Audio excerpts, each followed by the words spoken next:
Hi and welcome to Whatcha Making. Today's project is all about the 2x4 contest being hosted by Gibney at Summers Woodworking. The contest is, what can you make out of a 2x4x8 piece of SPF wood? So, let's get started and I'll show you how I'm going to get there. Every woodworker knows that occasionally you need an extra set of hands in your shop. In my case, I'm lucky enough to have my husband who can give me a hand.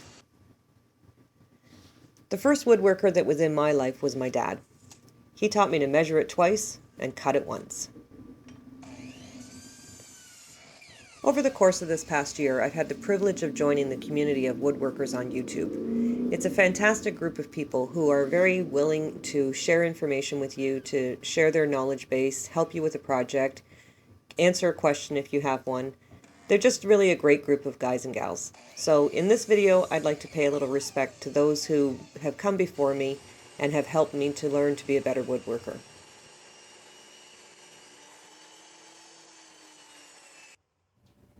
One of the guys I enjoy watching is Stanton.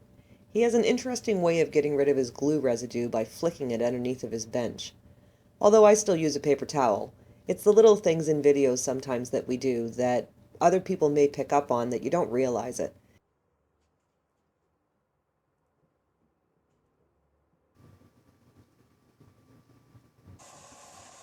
Something none of the woodworkers are going to tell you is how much sanding and sawdust is involved in woodworking.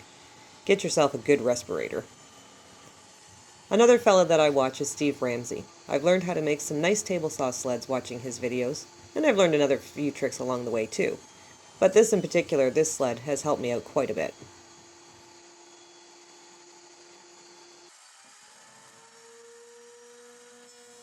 I've learned a lot from Morley on how to use the router. I once commented to him that I was thinking of buying a new tripod, and his answer to me was, "You don't buy it, you make it." I thought about that a lot since, and there's things around the house that I've looked at and thought, I wonder if I could make that instead of buying it. And it's worked out pretty good. Another woodworker that I really enjoy watching is Peter Brown. I think Peter can do just about anything. He makes some of the most amazing videos and some of the most interesting things that I just never would have thought of doing. Often I find myself thinking, how would Peter handle this? I fall short, of course, but I at least like to think that I could do something like he does. In this particular video, I've taken a concept that Steve Carmichael had of making a shoe shine box. He replicated a design that his father had, and I've wanted to make that shoe shine box for quite a while. So instead what I'm doing is my version of a shoe shine box. I would be completely remiss if I did not mention Gibney. Brian is the reason that I'm on YouTube. Last year he ran this contest of the 2x4 challenge, and I thought, hey, maybe I can do that. I've never done a video before, but why not? So here I am a year later. This is my anniversary.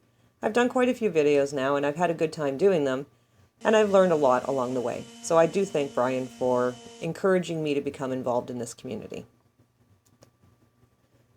Brian has also established a page on Facebook, which is Woodworkers on YouTube, and that community has 6,000 strong members in it. I find it amazing that I can go into that Facebook page, drop a comment, and within minutes, people comment back, either answering your question, giving their insight, their input, how they would do it differently, etc.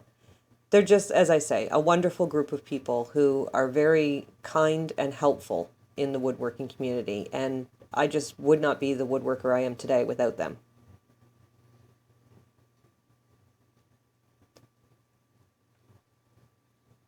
I only wish my project had something that I could have done on the lathe, because I really enjoy watching Carl Jacobson as well.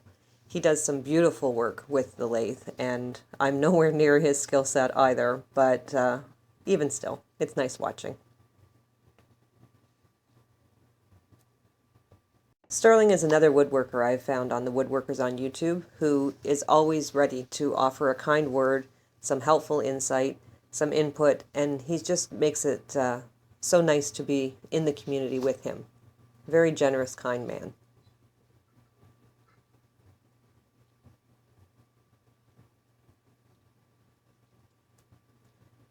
In this particular case, I'm trying to figure out how I can get a locking mechanism on this box because my daughter's going to take this box away with her for the summer.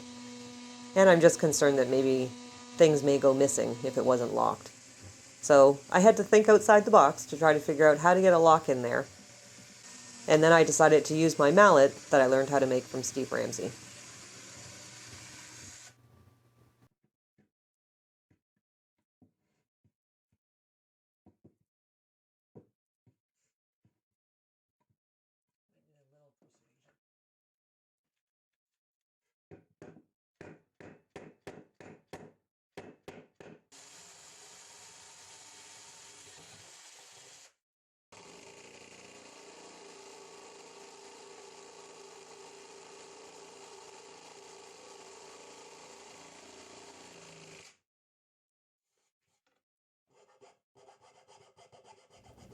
Sometimes a little hand detailing is in order.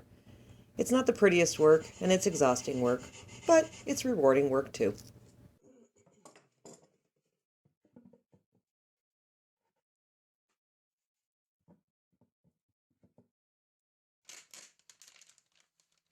In last year's contest, my daughter won the first place prize.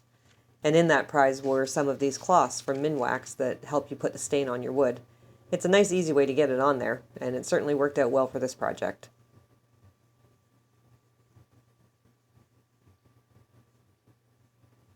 Then I decided I thought I'd like to make this box look older, so I decided I wanted to antique the wood, or make it look like it was antique.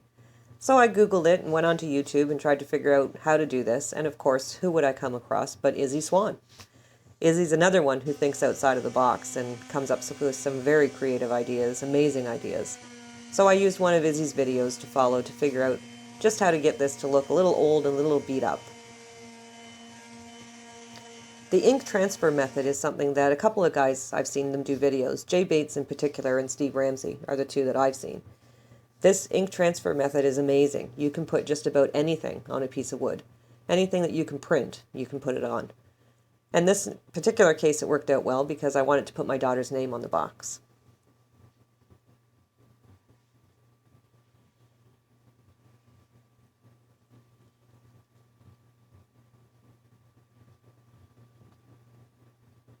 Hinges are definitely not my specialty. I hate putting these things on, they never line up. But this time, I think I got them on okay.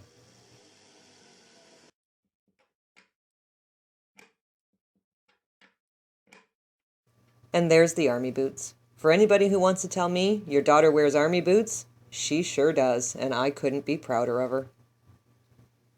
Well, thank you guys. Thank you to all of you who have offered your support, your encouragement, your willingness to share knowledge, your helpful tips, hints, allowing me to watch your videos, sharing your information.